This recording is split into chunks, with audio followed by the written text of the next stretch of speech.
Hello everyone, एक बार फिर से बहुत बहुत स्वागत है आप सभी का आपके अपने YouTube channel the hope Uttarakhand में।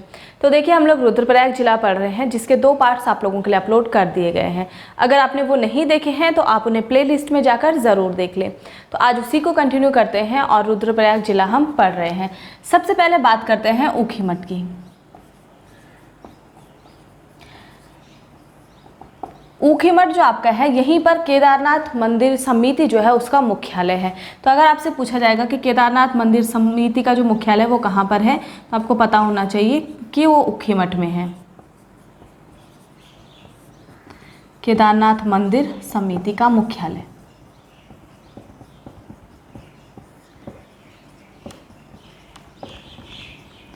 दूसरी बात, जो ये आपका जो ऊखीमठ है, यहीं पर जो हमारे केदारनाथ और मद महेश्वर नाथ है उनकी शीतकालीन पूजा की जाती है। तो ये पॉइंट भी आपको नोट करना है, मैं आपको बता चुकी हूँ। तीसरी बात, ऊखीमठ में एक बहुत फेमस मंदिर है जिसका नाम है ओंकारेश्वर मंदिर। तो एक तो आपको ये ध्यान रखना है कि ओंकारेश्वर मंदिर ऊखीमठ में है। दूसरी बात, ओंकारेश्वर मंदिर में जो प्रतिमा है भगवान शिव की, उसकी स्थापना किसके द्वारा की गई थी, अगर ये पूछा जाता है तो उसकी स्थापना की गई थी शंकराचार्य के द्वारा। तो ये कुछ पॉइंट्स हैं जो आपको ऊखीमठ के बारे में पता होने चाहिए। बाकी ये कहाँ पर है मैंने आपको दिखा लिया था। तो थोड़ा सा जब आप केदारनाथ मार्ग पर आगे बढ़ते हैं, वहीं पर थोड़ा साइड में जाकर तुंगनाथ के पास में ही आपका क्या है, ऊखीमठ है। वो आप लोगों ने मैप देखा होगा, उसमें अच्छे से क्लियर हो गया होगा। अब आगे बढ़ते हैं और कालीमठ के बारे में 1-2 पॉइंट देख लेते हैं। कालीमठ जो हमारा है, यहाँ पर एक बहुत फेमस मंदिर है जो कि काली माँ का मंदिर है, और लेकिन इस मंदिर में मूर्ति नहीं है, यानी बिना मूर्ति का ये मंदिर है। तो सबसे पहला पॉइंट आपको लिखना है, कालिका बिना मूर्ति का मंदिर।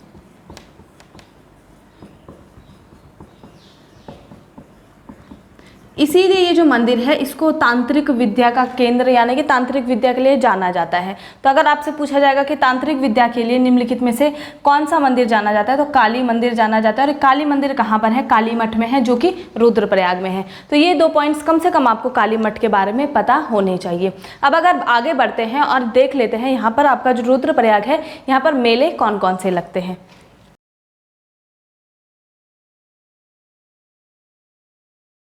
तो अब आपको हेडिंग डालनी है प्रमुख मेले।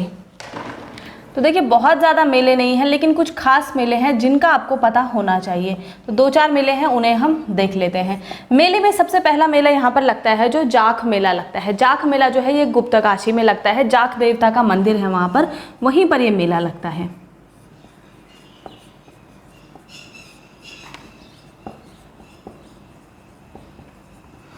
गुप्तकाशी में जाख देवता के मंदिर में ये मेला लगता है। ये जो मेला है, इसमें जो जाख देवता का जो पशुआ होता है वो अंगारों पर नृत्य करता है। यानी कि पशुआ किसको कहा जाता है, जिस पर जाख देवता रूप लेकर आते हैं। जैसे इंसानों के अंदर भगवान आते हैं, उसके बाद वो नृत्य करते हैं, उसी तरीके का पशुआ उसे कहा जाता है उस इंसान को। तो वो जो पशुआ होता है वो अंगारों पर नृत्य करता है। ये इस मेले की बहुत खास बात है। तो इसमें आपको लिखना है, जाख देवता का पशुआ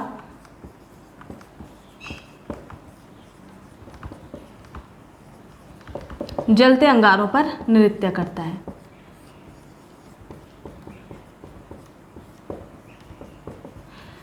तो क्वेश्चन आपसे कैसे पूछा जाएगा कि जलते अंगारों पर नृत्य निम्नलिखित में से किस मेले में किया जाता है, तो जाख मेले में ये नृत्य किया जाता है। दूसरी बात, ये जो मेला लगता है ये बैशाख माह में लगता है। बैशाख माह में। तो ये मेले के बारे में आपको इतने पॉइंट्स ध्यान रखने हैं। इसके बाद अगर दूसरे मेले की बात करें, तो जैसा कि मैंने आपको बताया था, केदारनाथ में एक मेला लगता है जिसे अन्नकूट मेला या भतूज मेला कहा जाता है। तो अन्नकूट मेला या भतूज मेला कहाँ लगता है, तो आपको पता होना चाहिए, ये लगता है यहाँ केदारनाथ में, यानी कि रुद्रप्रयाग में। अन्नकूट या भतूज मेला। और ये जो मेला है ये आपका रक्षाबंधन से 1 दिन पहले लगता है। रक्षाबंधन से 1 दिन पहले केदारनाथ में ये मेला लगता है। ये आपको लोगों ने पहले भी नोट कर लिया होगा। इसके बाद तीसरा है यहाँ पर मठियाणा मेला। मठियाणा मेला जो है ये रुद्रप्रयाग के जखोली गांव में लगता है। इसको मैं इरेज कर रही हूँ, आप लोगों को नोट करना है तो आप कर सकते हैं। तीसरा है मठियाणा मेला।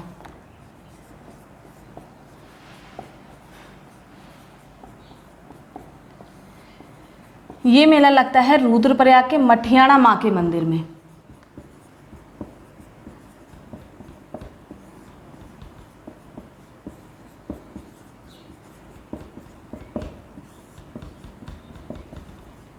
माँ के मंदिर में ये मेला लगता है। इतना आपको इसके बारे में ध्यान रखना है। इसके बाद नेक्स्ट जो मेला है हरियाली मेला है। जैसे कि हरियाली मंदिर में ये मेला लगता है, मैंने आपको बताया था परसों हरियाली मेला। तो पूछेगा हरियाली मेला कहाँ लगता है, तो आपको ध्यान रखना है ये मेला भी आपका कहाँ लगता है, रुद्रप्रयाग में लगता है। रुद्रप्रयाग में स्पेशली अगस्त मुनि में, अगस्त मुनि में ये मेला लगता है। इसके बाद नेक्स्ट जो आपका मेला आता है उसका नाम है वासुदेव मेला। वासुदेव मेला जो है ये भी बहुत फेमस है, ये भी आपको ध्यान रखना है। वासुदेव मेला, और ये वासुदेव मेला रुद्रप्रयाग में एक पट्टी है जिसका नाम है बांगर पट्टी, उसमें लगता है। बांगर पट्टी में आप लोगों को इतना ज़्यादा डीप नहीं देखना है, इनकेस बहुत कम ऐसा पूछा जाता है, सिर्फ मेरे पूछे जाते हैं किस जनपद में लगते हैं, या कभी कभी जो बहुत फेमस मंदिर होते हैं उनके बारे में पूछ लिया जाता है, ठीक है। इसके अलावा एक उत्सव यहाँ पर मनाया जाता है जिसका नाम है मनड़ा माई की जात यात्रा। तो ये आपको ध्यान रखना है कि मनड़ा माई की जात यात्रा कहाँ लगती है, ये भी आपके रुद्रप्रयाग जनपद में लगती है।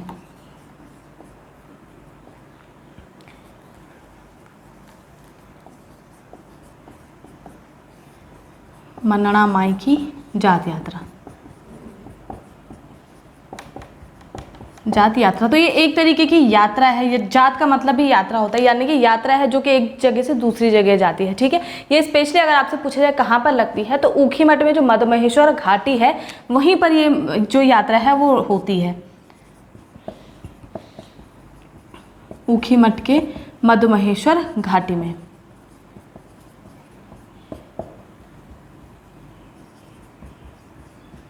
और मधुमहेश्वर घाटी कहाँ पर हो सकती है ये हम मैप में देख चुके हैं। तो ये थे कुछ प्रमुख मेले। अब बात कर लेते हैं यहाँ पर बुग्याल कौन से हैं, या फिर यहाँ पर जो है ग्लेशियर कौन से हैं। वैसे तो बहुत ज़्यादा नहीं है, जो पूछे जाते हैं उन्हीं को हम देख लेते हैं। तो सबसे पहले बात कर लेते हैं बुग्याल की। तो अब आपको हेडिंग डालनी है प्रमुख बुग्याल।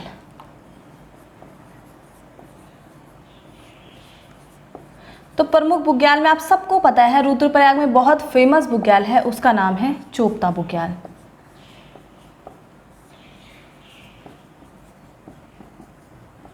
चोपता बुग्याल जो है ये अपनी सुंदरता के लिए बहुत ज़्यादा जाना जाता है, और इसको इसी वजह से गढ़वाल का स्विट्जरलैंड भी कहा जाता है। तो आपसे क्वेश्चन पूछा जाता है गढ़वाल का स्विट्जरलैंड निम्नलिखित में से किस बुग्याल को कहा जाता है, तो आपको ध्यान रखना है चोपता बुग्याल को।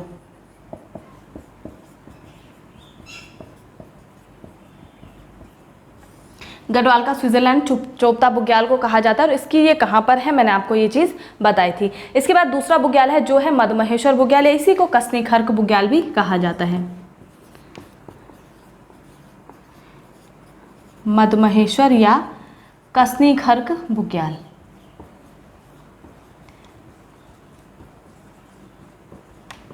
तो अगर आपसे पूछता है मधुमहेश्वर या कसनी खर्क बुग्याल कहाँ पर है, तो ये रुद्रप्रयाग जिले में, और मधुमहेश्वर घाटी जो मैंने आपको बताई है वहीं पर ये जो है बुग्याल है, ठीक है। इसके बाद अंतिम आपका है बरनी बुग्याल।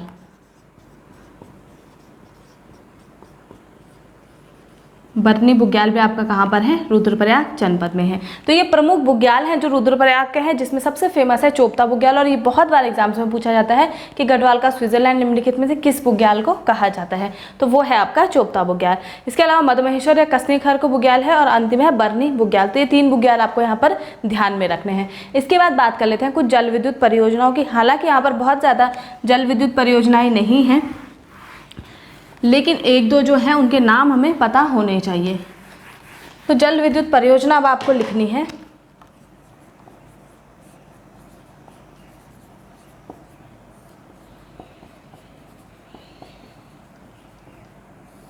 और जल विद्युत परियोजना में जो सबसे पहली है मंदाकिनी नदी पर ही हैं ये दोनों। उसमें सबसे पहला नाम आता है रामबाड़ा का, और दूसरी है चुन्नी सेमी परियोजना।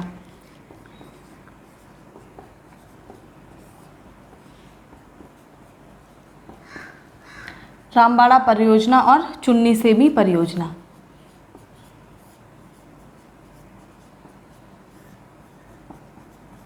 तो ये दोनों किस नदी पर हैं, मंदाकिनी नदी पर। रुद्रप्रयाग में मेनली आपको पता है कि मंदाकिनी नदी ही बहती है, तो उसी पर ये परियोजनाएं होंगी। तो इस चीज़ का आपको ध्यान रखना है।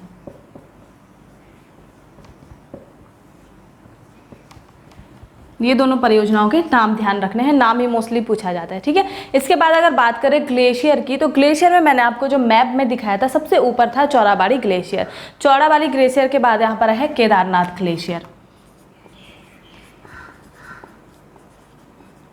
ग्लेशियर में सबसे पहला है चौराबाड़ी।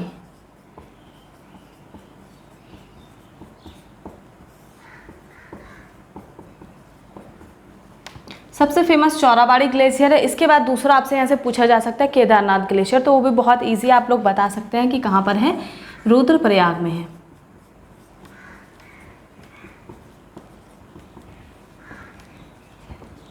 केदारनाथ ग्लेशियर, ठीक है। तो ये दो ग्लेशियर के नाम आपको यहाँ पर ध्यान रखने हैं जो मोस्टली फेमस हैं। इसके बाद अगर कुंडों की बात की जाए, कुंड कौन कौन से यहाँ पर हैं ये नोट करना है तो आप कर सकते हैं। तो अब बात कर लेते हैं कुंडों की। तो कुंड मैंने आप लोगों को पहले बताए हैं, जिसमें 3-4 कुंड बता दिए थे जो कि किसके नज़दीक हैं, केदारनाथ के, जिनमें से एक था हंस कुंड, रेतस कुंड और उदक कुंड। ये 3 मैं आपको बता चुकी थी। उसी में एक आपको ऐड करना है रंभा कुंड। हंस, रेतस, उदक, अमृत और इसी में ऐड करना है आपको रंभा कुंड, ठीक है। प्रमुख कुंड हैं ये। तो ये कुंड आपके कहाँ पर हैं, ये सारे के सारे हैं केदारनाथ के पास। ये मैं आपको बता चुकी हूँ, ठीक है। इसके अलावा त्रिजुगी नारायण के पास भी 3 कुंड हैं, जिसमें ब्रह्मा, विष्णु और एक कुंड का नाम है रुद्र कुंड। तो ये तीनों कुंड किसके पास हैं, त्रिजुगी नारायण के पास, ठीक है। ये मैं आपको लिखा नहीं रही हूँ। इसके अलावा एक पार्वती कुंड है यहाँ पर, उसका आपको नाम नोट करना है। एक है नंदी कुंड,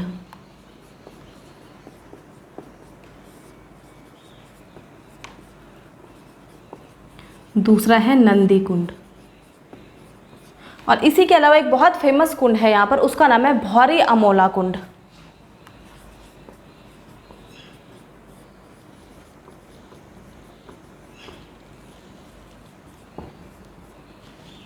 तो ये कुछ कुंड है। इसके अलावा गौरी कुंड भी मैंने आपको बताया था, गौरी कुंड भी आप लोगों को ध्यान होगा कि ये भी कहाँ पर है, रुद्रप्रयाग में है। ये सारे के सारे क्या है यहाँ पर, ये तो ठंडे जल कुंड है, लेकिन ये दोनों के दोनों गर्म जल कुंड है, गर्म जल कुंड।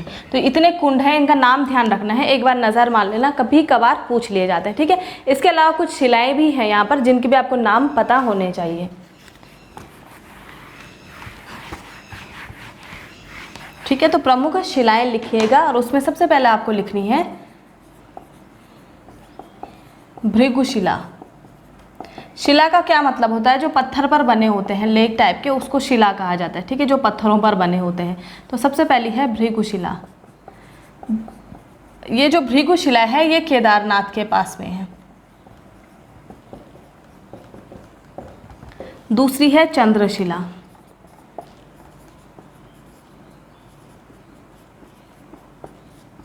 चंद्रशिला जो है ये तुंगनाथ के पास है।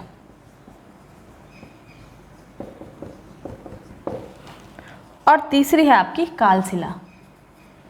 कालशिला ये छोटा होगा, ठीक है, अच्छा ये तो ठीक है। तीसरी है कालशिला, ये कहाँ पर है, काली मठ के पास। और चौथी है यहाँ पर सिल्ला शिला। सिल्ला शिला, तो ये भी कहाँ पर है, रुद्रप्रयाग में। तो ये 4 शिलाएं हैं जिनका आपको पता होना चाहिए कि किस जनपद में है, ठीक है। जो सिल्ला शिला है ये मेनली कहाँ पर है, अगस्त्य मुनि के पास में। अगस्त्य मुनि के पास में ही है। तो भृगुशिला, चंद्रशिला, कालशिला और सिल्ला शिला, ये 4 शिलाएं हैं रुद्रप्रयाग जनपद की, जिनके बारे में आपको पता होना चाहिए, ठीक है। इसे मैं इरेज कर रही हूँ और अंत में आप देख लेते हैं यहाँ पर ताल कौन कौन से हैं। वैसे तो मैंने आपको ताल 1-2 पहले भी बताए थे, बट एक बार उसे देख लेते हैं, ठीक है। सबसे पहले तालों की बात की जाए तो सबसे फेमस जो है उसका नाम है बासुकी ताल।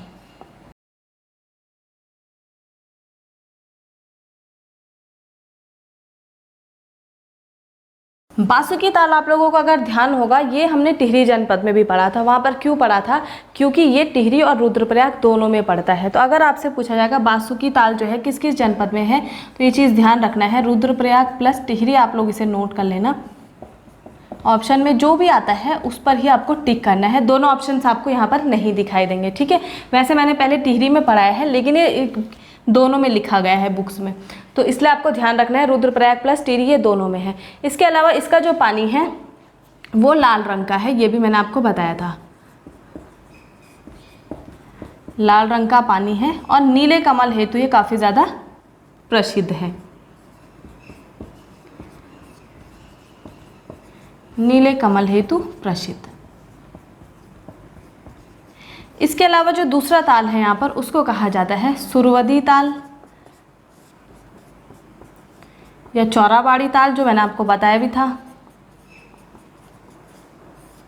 तो ये ताल जो है ये इसको क्या कहा जाता है, गांधी सरोवर भी कहा जाता है, क्योंकि यहाँ पर गांधी जी की जो है अस्थियाँ थी वो विसर्जित की गई थी। केदारनाथ के थोड़ा सा ऊपर पे ही ये ताल है और लास्ट टाइम जो आपदा आई थी वो इसी ताल के टूटने के कारण आई थी, ठीक है। तो ये वही ताल है, गांधी सरोवर भी इसको कहा जाता है। तो यहाँ से सीधे पूछ लिया जाता है कि निम्नलिखित में से किस ताल में गांधी जी की अस्थियां विसर्जित की गई थी, या फिर गांधी सरोवर किस ताल को कहा जाता है, तो वो सुरवदी ताल या चौराबाड़ी ताल इसे ही कहा जाता है, ठीक है। इसके बाद तीसरा ताल है यहाँ पर देवरिया ताल। देवरिया ताल, देवरिया ताल जो है ये कहाँ पर है आपका, तुंगनाथ के पास में ये ताल है, ठीक है। तो इसका ध्यान रखना है, तुंगनाथ के पास। इस ताल से आपको चौखंबा शिखर का, इस ताल में जो है चौखंबा शिखर का प्रतिबिंब भी दिखाई देता है। इसके बाद दो अन्य ताल हैं, एक है बधानी ताल और दूसरा है भेंक ताल। यहीं पर मैं लिख देती हूँ, एक है बधानी ताल और दूसरा है भेंक ताल। भेंक ताल, तो ये आपके प्रमुख ताल हैं जो कहाँ पर है, रुद्रप्रयाग जनपद में है। इनके एटलीस्ट आप लोगों को नाम पता होने चाहिए, ठीक है। इसमें सबसे फेमस जो है आपका भेंक ताल है। ये ताल जो है अंडाकार है। तो बहुत बार आपसे पूछ लिया जाता है कि निम्नलिखित में से कौन सा ताल अंडाकार है, तो वहाँ पर ध्यान रखना है कौन सा है, भेंक ताल है। इसी के साथ आपका रुद्रप्रयाग जनपद आज समाप्त होता है। अब आपका सिर्फ एक जनपद बचता है जो है हरिद्वार, उसके भी 3 से 4 वीडियो में वो कंप्लीट हो जाएगा। तो नेक्स्ट वीडियो में हम नया जनपद पढ़ेंगे। इसी के साथ आज के वीडियो मैं समाप्त करती हूँ। इनकेस आप लोगों की कोई भी क्वेरी होगी तो आप मुझे कमेंट करके पूछ सकते हैं। वीडियो अगर आपको पसंद आती है तो प्लीज़ वीडियो को लाइक शेयर ज़रूर करें। मिलते हैं नेक्स्ट वीडियो में, धन्यवाद।